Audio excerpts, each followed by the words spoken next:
নমস্কার বন্ধুরা, welcome to my channel Piyali's magic foods. আরও একটি নতুন রেসিপিতে আপনাদের সকলকে স্বাগত জানাই।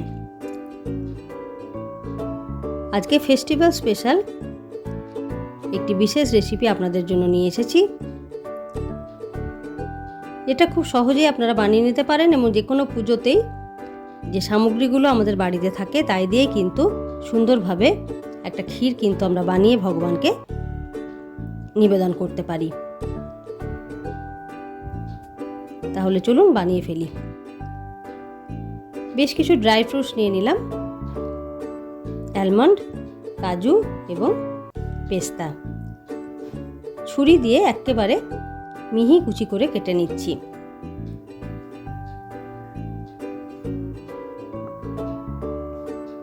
এগুলোকে এক সাইডে রেখে দিলাম। এরপর একটি পাত্র নিয়ে নিলাম, তলায় দিয়ে দিলাম অল্প একটু জল। তারপর প্রায় 1.25 লিটারের মতো ফুল ক্রিম মিল্ক দিয়ে দিলাম। দুধটা আগে থেকে ফুটিয়ে রাখা ছিল। এর মধ্যে দিয়ে দিলাম 3/4 কাপের মতো মিল্ক পাউডার। ভালো করে দুধের সাথে মিল্ক পাউডারটাকে গুলে নিলাম। দিয়ে দিলাম বেশ কিছুটা 1 পিঞ্চের মতো কেশর বা স্যাফরন। দুধটা বেশ খানিকটা যখন ফুটে এলো, 10 থেকে 15 মিনিট লো টু মিডিয়াম হিটে, তখন দিয়ে দিলাম কুড়িয়ে রাখা আধখানা নারকেল, কেটে রাখা ড্রাই ফ্রুটস, 1 চা চামচের মতো এলাচের গুঁড়ো এবং হাফ কাপের মতো চিনি। সব একসাথে মিলিয়ে মিশিয়ে আরও 5 থেকে 7 মিনিটের মতো এটাকে ফুটিয়ে নিতে হবে।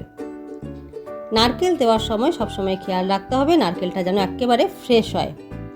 ফ্রেশ নারকেল হলেই কিন্তু এই ক্ষীরটা বা এই পায়েসটা খেতে খুবই ভালো লাগে। এটা হচ্ছে কোকোনাট পায়েস বা নারকেলের পায়েস। নারকেল আমরা সবসময় পুজোর ক্ষেত্রে নিয়ে আসি, দুধও আমাদের বাড়িতেই থাকে। দুধ নারকেল দিয়ে খুব সহজেই এই ক্ষীরটা কিন্তু আমরা ভগবানকে অর্পণ করতে পারি।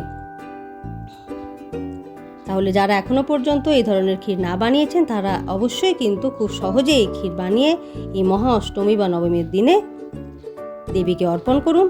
এবং আমার রেসিপি যদি ভালো লেগে থাকে তাহলে অবশ্যই কিন্তু লাইক, শেয়ার এবং ছোট্ট কমেন্ট করতে ভুলবেন না বন্ধুরা।